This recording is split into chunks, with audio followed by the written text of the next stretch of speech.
ہمارے ذہنوں میں جو معیارات بیٹھے ہوئے ہیں وہ کیا ہے؟ کامیابی پیسے سے ہے، کامیابی جائیداد سے ہے، کامیابی کاروبار سے ہے، کامیابی شہرت سے ہے، کامیابی اقتدار سے ہے. یہ معیارات ہیں. جو جتنا دولت مند اتنا کامیاب، جو جتنا مشہور اتنا کامیاب، جو جتنا پاپولر اتنا کامیاب، جو حکومت پر پہنچ گیا کامیاب، جس نے بڑا کاروبار جما لیا کامیاب، جس نے بہت جائیداد بنا لی کامیاب. یہی ہے اصل میں ساری بس کی گانٹھ. جو تصور کامیابی کا ہوگا اسی کے مطابق آپ کی بھاگ دوڑ ہوگی، اسی کے لیے جد و جہد ہوگی، اسی کے لیے توانائیاں صرف ہوں گی، اسی کے لیے دن رات کی مشقت ہوگی. یہ ہے اصل شے جس کی یہاں نفی ہو رہی ہے.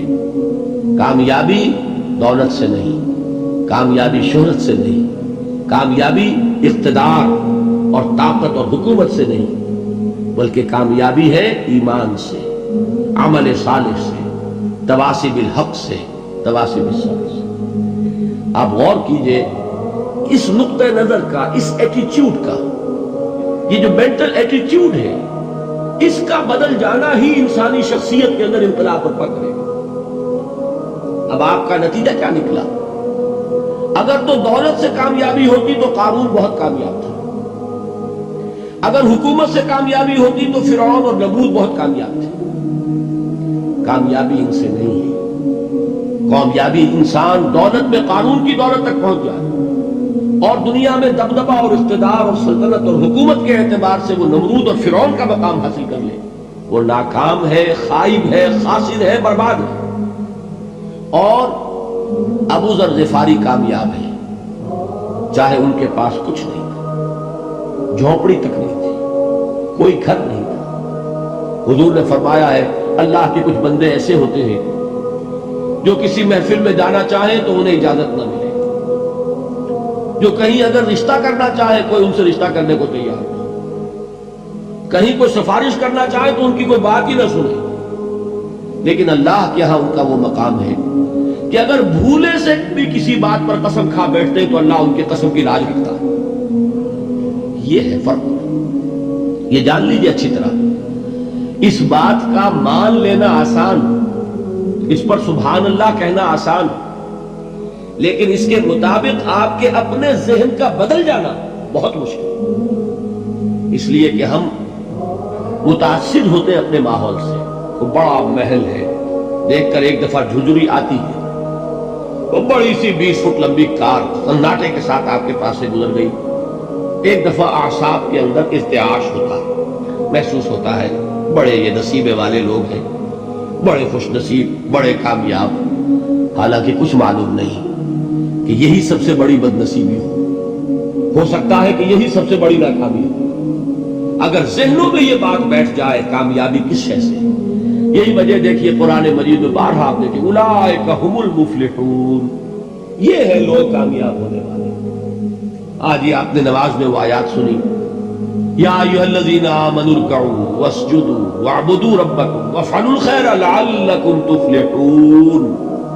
اے ایمان والو، رکوع کرو، سجدہ کرو، اپنے رب کی پرستش اور بندگی کرو اور اچھے کام کرو تاکہ تم کامیاب ہو جاؤ. تو کامیابی کن چیزوں سے ہے؟ یہ ہے سب سے بڑا سبق.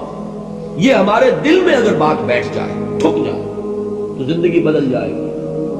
صبح و شام بدل جائیں گے، نقشے بدل جائیں گے، بھاگ دوڑ کا رنگ بدل جائے گا، ویلیو سٹرکچر بدل جائے گا. آج وہ ایک چیز نہایت اہم نظر آ رہی ہے، کل نہایت غیر اہم نظر آئے گی. جیسے کہ حضور کی حدیث ہے مالی ولی الدنیا، مجھے تمہاری اس دنیا سے کیا سروکار ہے. انما مثلی کراکب استظل تحت شجرۃ ثم راح فترکھا، میری مثال تو اس سوار کی سی ہے جو تھوڑی دیر کے لیے ایک درخت کے سائے میں ٹھہرتا ہے سستانے کے لیے، پھر وہ اپنا راستہ لیتا ہے. اسے اس درخت سے مستقل تعلق اس کا نہیں ہے، وہ اس کا گھر نہیں، وہ اس کی منزل نہیں. اسی طرح یہ دنیا میرا گھر نہیں ہے. اب دیکھیے ہم کہتے ہیں انا للہ و انا الیہ راجعون، ہم تو مسافر ہیں، ہم اللہ کے پاس سے آئے، اللہ کی طرف ہمیں لوٹ جانا ہے. کن فی الدنیا کانک غریب و عابر سبیل، حضور فرماتے ہیں دنیا میں ایسے رہو جیسے کہ تم اجنبی ہو یا راہ چلتے مسافر. لیکن یہ طرز عمل کب ہوگا؟ جبکہ یہ آیت ہمارے ذہنوں کے اندر بیٹھ گئی ہو. والعصر ان الانسان لفی خسر الا الذین آمنوا وعملوا الصالحات وتواصوا بالحق وتواصوا بالصبر. یہ ہے اصل بات جو میں نے عرض کیا تھا کہ میں بتاؤں گا صحابہ کیوں ایک دوسرے کو یاد دلاتے تھے. اس لیے کہ دیکھیے جیسے برف باری اگر ہو رہی ہو، آپ باہر نکلیں گے تو برف آپ کے کپڑوں پر جم جاتی ہے نا، تو آپ جھٹکتے ہیں کپڑوں کو تاکہ برف ہٹ جائے. ہمارے ایمان پر اس دنیا میں رہتے ہوئے جب ہم متاثر ہوتے ہیں ماحول سے تو گردہ آ جاتا ہے، برف پڑ جاتی ہے، اس کو جھٹکتے رہنے کی ضرورت ہے. اور وہ جھٹکنے کی بہترین اور مؤثر ترین شکل یہی ہے کہ یاد رکھو کامیابی ان چیزوں سے نہیں ہے. چمک دمک جو ہے دنیا کی، یہ ساری چمک دمک جو تمہیں رجھا رہی ہے، جو تمہیں اپنے اندر گم کیے ہوئے، یہ لفظ گم پر اقبال کا وہ شعر یاد آ گیا کہ کافر کی یہ پہچان کہ آفاق میں گم ہے، اور مومن کی یہ پہچان کہ گم اس میں ہے آفاق. تم گم نہ ہو کر رہ جاؤ، اس میں مبہوت نہ ہو کر رہ جاؤ، مرعوب نہ ہو کر رہ جاؤ. دنیا ہی کی محبت تمہارے اوپر ڈیرے نہ ڈال دے، تمہارے دلوں کے اوپر مسلط نہ ہو جائے. لہذا تازہ کرتے رہا کرو والعصر ان الانسان لفی خسر الا الذین آمنوا وعملوا الصالحات وتواصوا بالحق وتواصوا بالصبر. پھر یاد کر لو، پھر تازہ کر لو اپنے اس یقین کو کہ کامیابی دولت سے نہیں، کامیابی ثروت سے نہیں، کامیابی اقتدار سے نہیں، کامیابی شہرت سے نہیں، کامیابی جائیداد سے نہیں، کامیابی ہے ایمان سے، کامیابی ہے عمل صالح سے، کامیابی ہے تواصی بالحق سے، کامیابی ہے تواصی بالصبر سے. یہ چار چیزیں ہیں کہ جو کامیابی کے لوازم